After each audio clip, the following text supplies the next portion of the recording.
नमो तस्स भगवतो। हेलो साथियों, नमो बुद्धाय, जय भीम। मैं डॉक्टर बाल गंगाधर बागी, स्टार नालंदा में आपका स्वागत है। साथियों, भगवान बुद्ध से जुड़ी हुई बहुत सारी बातें हैं। अगर उसको कहा जाए तो कई पीढ़ियां ख़त्म हो जाएंगी, क्योंकि उन्होंने 84,000 से ज़्यादा धम्मोपदेश किया था। ऐसा हमें त्रिपिटक साहित्य में अन्य अन्य जगहों पे मिलता है। साथियों, भगवान बुद्ध के एक परम शिष्य थे जिसका नाम था अनाथ पिंडक। उन्होंने जेतवन बिहार खरीद लिया था।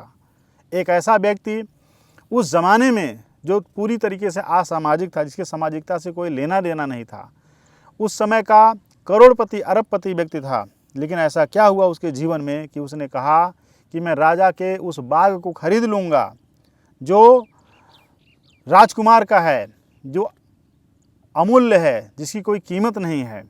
साथियों, मेरे हाथ में है धम्मपद। मैं आज धम्म पे पद पर आधारित, और धम्मपद जो है अट्टकथा के आधार पे भगवान बुद्ध ने जो है जो वर्षावास किए, और अनाथ पिंडक जिन्होंने भगवान बुद्ध को जेतवन बिहार दान किया, आज इस पे मैं विशेष चर्चा करने वाला हूँ। साथियों, अनाथ पिंडक एक बहुत बड़े व्यापारी थे, बिजनेसमैन थे।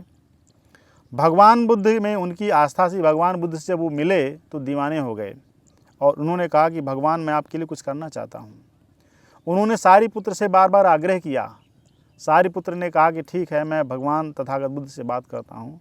भगवान तथागत बुद्ध ने उनको आज्ञा दे दिया, और उन्होंने कहा कि मैं एक ऐसा विहार बनवाना चाहता हूँ, धम्म के लिए इतनी बड़ी दान देना चाहता हूँ, जिससे यहाँ पर आकर के तमाम लोग ध्यान साधना करेंगे और बौद्ध दर्शन के प्रचार प्रसार में अपनी महती भूमिका निभाएंगे। साथियों, सारिपुत्र के जवाब सहमति को सुन करके तथागत ने जो सहमति जताई थी, सारिपुत्र ने कहा, और अनाथ पिंडक को जो वो सहमति मिली, तो वो जो राजा जेत के बिहार में गए, वन में गए, और उन्होंने कहा कि हे जेतवन के राजकुमार, मैं इस बिहार को, इस जगह को बिहार बनाने के लिए ख़रीदना चाहता हूँ।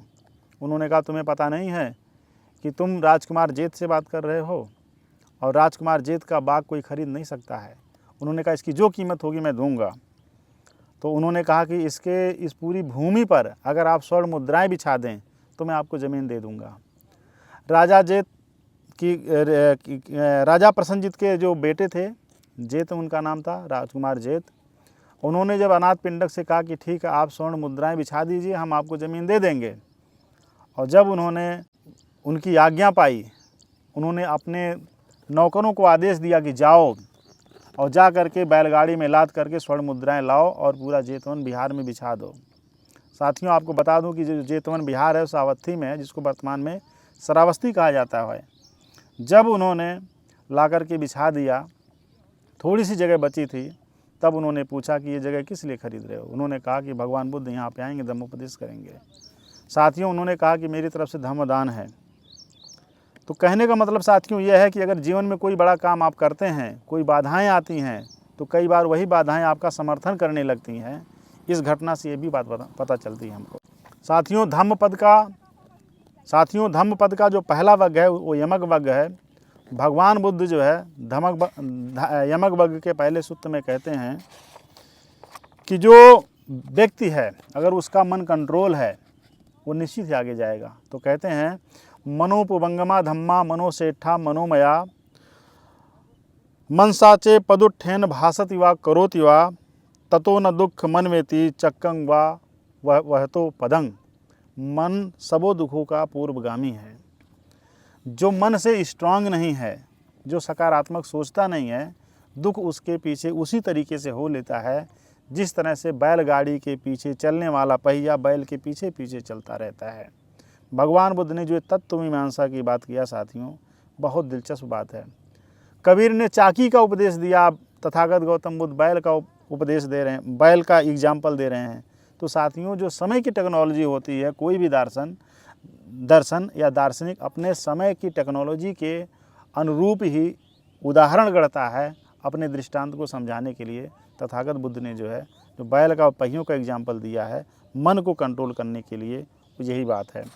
फिर भगवान बुद्ध कहते हैं कि सब पापस अकर्णं कुशल से उपसंपदा सचित्त परियो दपनंग एतं बुद्धान शासनंग। सब पापस अकर्णं, सारे पाप कर्म को ना करना, कुशलस उपसंपदा, सारे कुशल कार्य को करना, सचित्त परियोदपनंग, अपने चित्त को निर्मल रखना, एतंग बुद्धान शासनंग, यही बौद्धों का शासन है। बुद्धों का नहीं, बौद्धों का शासन है, क्योंकि भगवान बुद्ध जो है ये मानते थे कि बहुत सारे बुद्ध हुए और होंगे। साथियों, इस वीडियो में इतना ही। हम फिर आपसे मिलेंगे। आप स्टार नालंदा को देखते रहिए और धम्मपद से जुड़ी हुई प्रमाणित जानकारी हम आप तक शेयर करते रहेंगे। थैंक यू वेरी मच साथियों। नमो बुद्धाय, जय भीम।